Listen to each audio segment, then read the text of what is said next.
Tá tudo bem? Vocês estão gostando? E aí, faz outro desse qualquer dia desses ou não? Faz? Legal. Gente, antes de a gente começar a conversar um pouquinho sobre a identidade do Evangelho, eu preciso fazer um agradecimento a algumas pessoas aqui. Para que isso acontecesse, muita gente se envolveu, tá? Muitos voluntários se envolveram, muitas pessoas que trabalham, que são funcionários aqui se envolveram. Para esse olho que está aqui ficar, para vocês poderem vir mais tarde tirar foto, teve gente a noite inteira trabalhando, então tirem foto, por favor. Né? Enfim, isso foi pensado realmente para que você pudesse vir aqui, ficar algum tempo, e de forma que você pudesse, eu sei que é cansativo, das 10 da manhã às 4 da tarde, mais uma vez ou outra, dá para encarar, não dá? Então, beleza. Eu acho que não carece muito mais do que a gente falar aqui sobre criação, certo? A gente já recebeu muita informação. Eu estava ali na saída agora e uma pessoa, no intervalinho que a gente teve, uma pessoa me falou de um convidado dela que estava aqui, falou, eu preciso ir embora, é muita informação para mim, é muita informação para mim. Entendeu? Que bom que você está aqui. Eu espero que realmente você possa voltar para casa assim, com conceitos diferentes a respeito de quem você é, de quem Deus é, e dessa realidade que a gente vive. Tá legal? O meu papel aqui hoje é mais trazer para vocês uma reflexão sobre a natureza do Evangelho. A gente está vivendo num tempo onde os cristãos que vivem no tempo de hoje, nos nossos dias, eles estão desprezando o Evangelho. Desprezando o Evangelho. O Tiago falou com muita propriedade aqui essa questão de identidade, né? Quem a gente é. E me permitam fazer uma coisa que vocês sabem que eu acho que eu nunca fiz. Eu estava trabalhando em casa, eu percebi que eu escrevo um pouquinho melhor. Eu vou ler algumas partes de algumas coisas para vocês, tudo bem? Então tá bom. Vive-se em uma época de um cristianismo reformado. Um cristianismo reescrito, moderno. Entretanto, um cristianismo que, a despeito de estar presente hoje em todo o mundo e confirmar o seu lugar na história e na sociedade contemporânea, esse cristianismo está doente.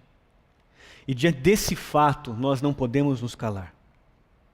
Se eu ou você se calar, por medo de ofender, ou por medo das consequências ou rótulos, deveríamos ser culpados de traição à sociedade, ao país e de um ato de deslealdade contra Deus. Progressivamente, à luz do texto deste livro, a Bíblia, cristãos modernos cada vez mais têm desenvolvido uma religião desafinada com aquela originalmente apresentada pelo Cristo e, consequentemente, experimenta-se um distanciamento da missão. Há alguns séculos, o cristianismo tem perdido terreno para filosofias como o humanismo ou existencialismo.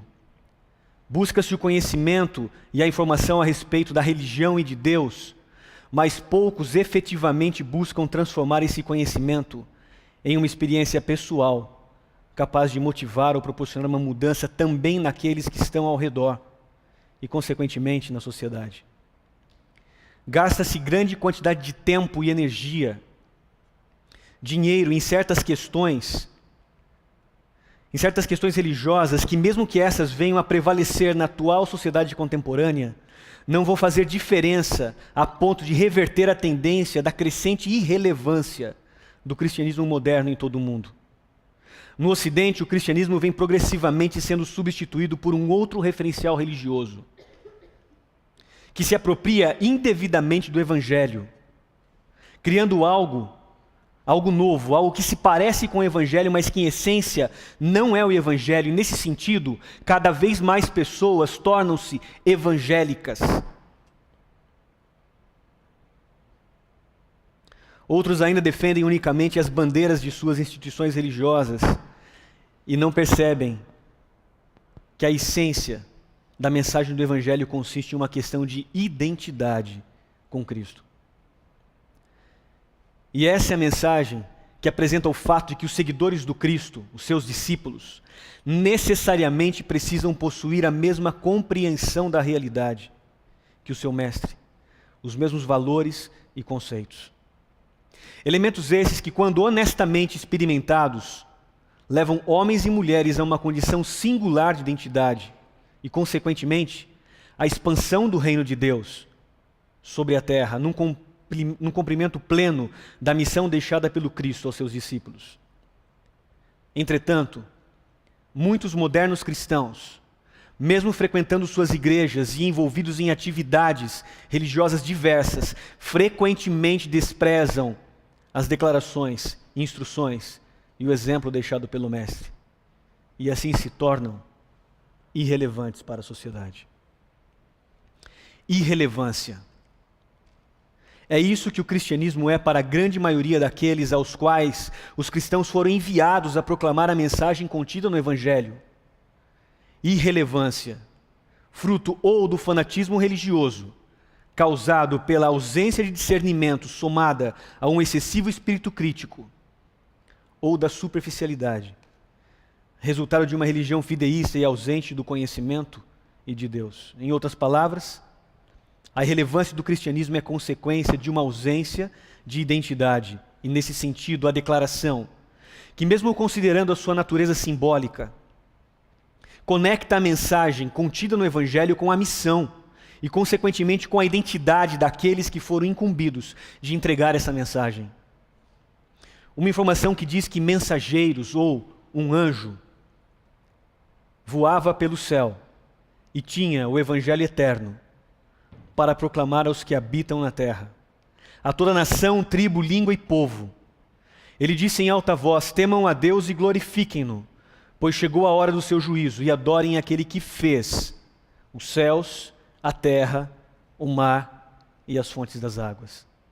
É fato que a mensagem do Evangelho está intimamente conectada com a ideia ou crença de que existe um Criador responsável pela realidade humana. Porém, a superficialidade de muitos ou o fanatismo de outros tem impedido que essa mensagem, o Evangelho, seja relevante ao mundo. Entretanto, esta é uma mensagem destinada a todas as gentes, em todas as épocas, e instruída a ser proclamada em alta voz. E nesse sentido, os discípulos de Cristo deveriam estar nas escolas, gritando nas universidades, nas empresas, nas grandes corporações, na política, que Ele fez. Que se existe um sentido para a vida humana, é porque Ele fez. Mas muitos dos cristãos que hoje agora estão nos lugares, como escolas e universidades, não estão gritando: Ele fez. Pelo contrário, permitem ser levados de um lado para o outro, jogados para lá e para cá por todo o vento de doutrina e pela astúcia e esperteza daqueles que induzem ao erro. Permitem ser levados por filosofias perecíveis.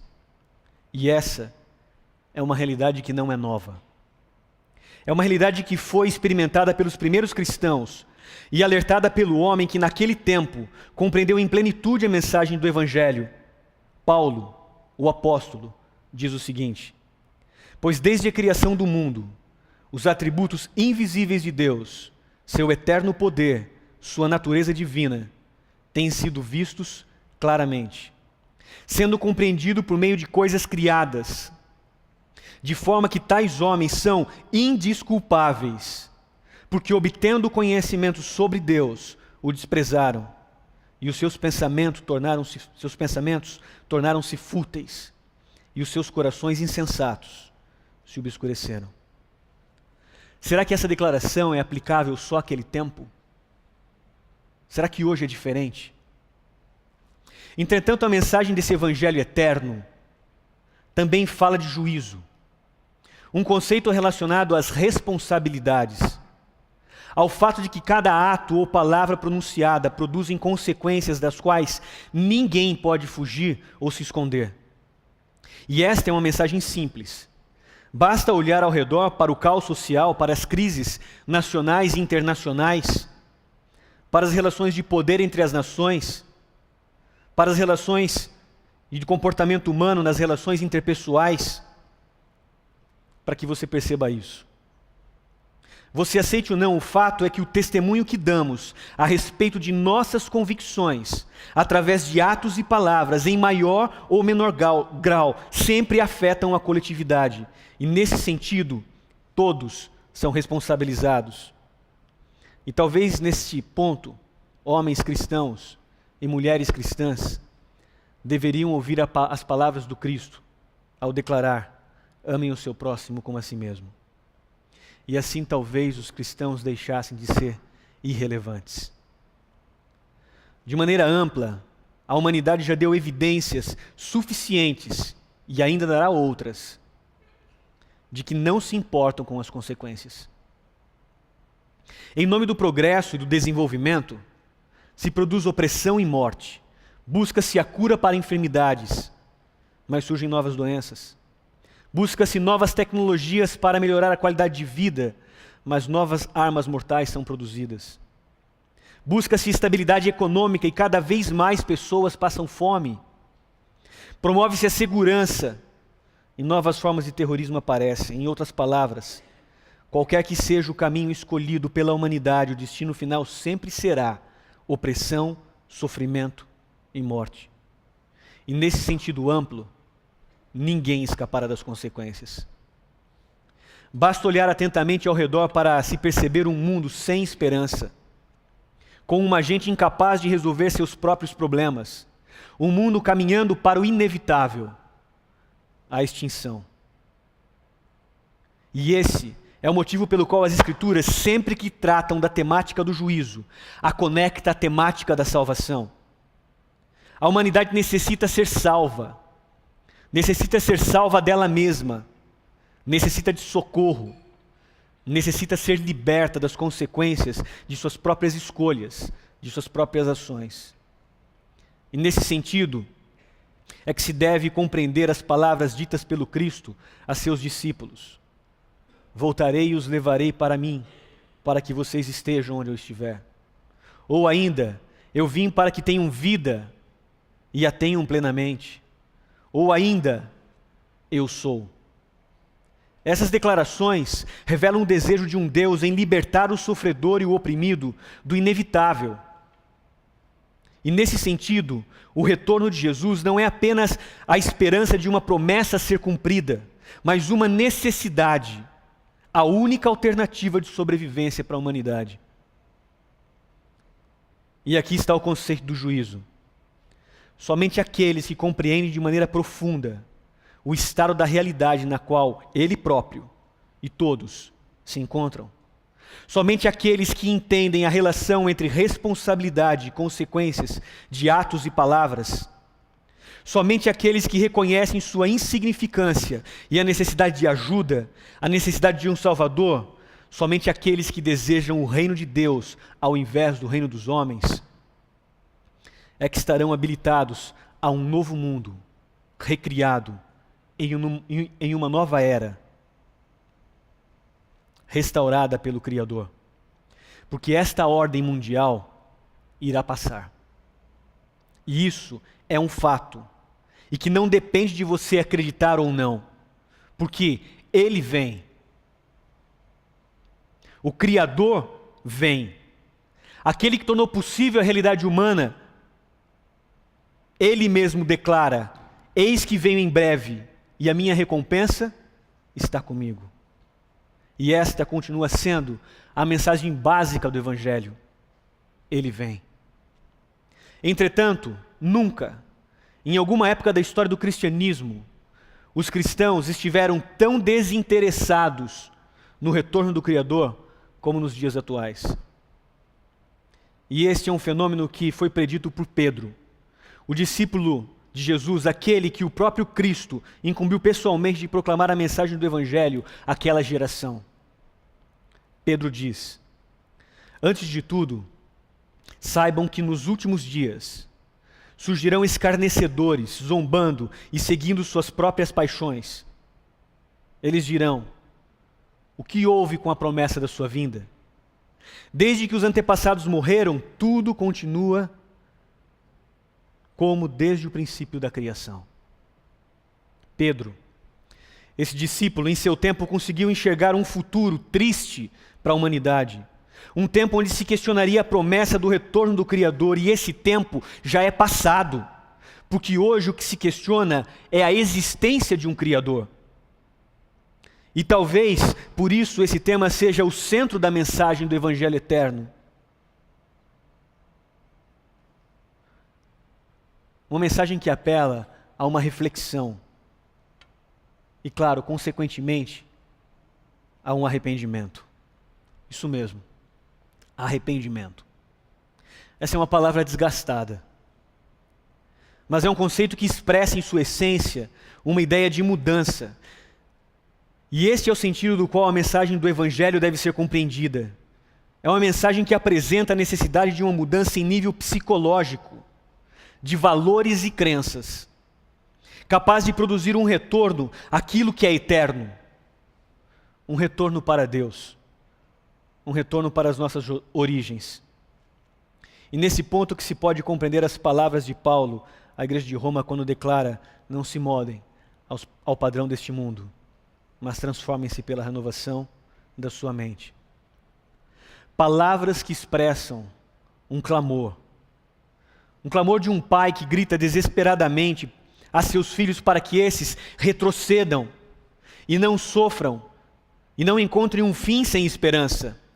É a mensagem que clama ao reconhecimento de quem é Deus e de quem realmente nós somos. É um pedido para que você não permita que sua mente seja guiada por conceitos ou preconceitos, ideias, valores, qualquer coisa que o impeça de ver, que o impeça de cumprir a missão que o Cristo incumbiu seus discípulos, que o impeça de expandir o reino de Deus sobre toda a terra, que o impeça de ser aquilo que ele idealizou no momento em que criou a nossa realidade. Que o impeça de ser a imagem dele, gente como ele, andando sobre a terra. Em outras palavras, não deixe que nada o impeça de ser relevante, nem você mesmo. E falando especificamente aos cristãos que hoje vivem ao redor do mundo, o livro da Revelação traz uma sentença de juízo e chamado ao arrependimento. Especificamente para aqueles que acreditam que está tudo bem continuar vivendo na irrelevância. Nas palavras de Cristo, conheço as suas obras e sei que você não é frio nem quente. Melhor seria se você fosse frio ou quente. Mas porque você é morno, estou a ponto de vomitá-lo da minha boca. Essa é uma declaração que, em certo sentido, descreve o sentimento de Deus por cristãos que desprezam o Evangelho e se conformam com a irrelevância ou deixam ser levados por filosofias perecíveis. Entretanto, uma última coisa precisa ser lembrada. O conceito de juízo sempre está relacionado ao desacordo entre duas partes, entre lados opostos. E nesse sentido, a forma como você se relaciona com a mensagem do Evangelho Eterno define de que lado você está. E aqui pelo menos 2 aspectos devem ser considerados. Em primeiro lugar, existem pelo menos 2 grupos de pessoas. Os que não negam o fato de que existe um Criador e os que negam. E em segundo lugar, não gritar em alta voz, ele fez, como também ele vem, apenas evidencia o valor que se dá a essa mensagem. E em ambos os casos, todos são responsabilizados. Por isso, uma única palavra: arrependam-se. Isso mesmo, arrependam-se. Tudo bem? Estamos encerrados por hoje?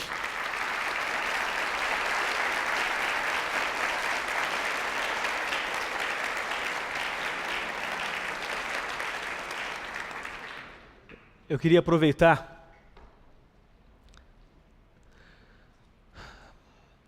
eu sei que no começo eu falei um pouquinho sobre isso junto com o Lucas, mas para fazer um convite a você, todo mundo que está aqui que frequenta Nova Semente sabe do programa Começos. A gente vai estar iniciando uma nova série daqui 2 semanas. Uma série voltada a estudar a história do Cristo, o Criador, o Messias, o Restaurador. Hoje a gente está nessa série aí, Os Segredos de Daniel. Tá legal?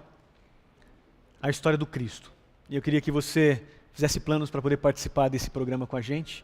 Vocês sabem os dias, sabem os horários. E é isso aí.